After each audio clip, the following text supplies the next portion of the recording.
اعوذ باللہ من الشیطان الرجیم، بسم اللہ الرحمن الرحیم۔ شروع اللہ کے نام سے جو بڑا مہربان اور نہایت رحم فرمانے والا ہے۔ صلی اللہ علیہ وآلہ وسلم۔ رسول اللہ صلی اللہ علیہ وآلہ وسلم کے زمانہ میں سورج گرہن ہوا تو آپ نے لوگوں کو نماز پڑھائی۔ پہلے آپ صلی اللہ علیہ وآلہ وسلم کھڑے ہوئے تو بڑی دیر تک کھڑے رہے، قیام کے بعد رکوع کیا اور رکوع میں بہت دیر تک رہے، پھر رکوع سے اٹھنے کے بعد دیر تک دوبارہ کھڑے رہے، لیکن آپ صلی اللہ علیہ وآلہ وسلم کے پہلے قیام سے کچھ کم۔ پھر رکوع کیا تو بڑی دیر تک رکوع میں رہے، لیکن پہلے سے مختصر۔ پھر سجدہ میں گئے اور دیر تک سجدہ کی حالت میں رہے۔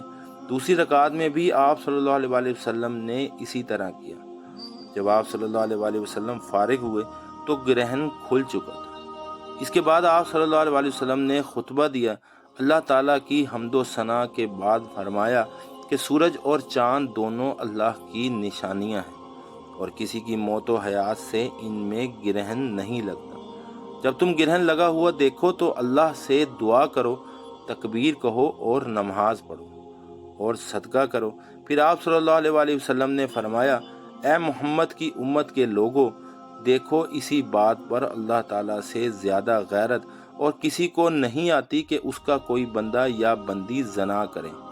اے امت محمد صلی اللہ علیہ وآلہ وسلم، واللہ جو کچھ میں جانتا ہوں اگر تمہیں بھی معلوم ہو جائے تو تم ہنستے کم اور روتے زیادہ۔ استغفر اللہ۔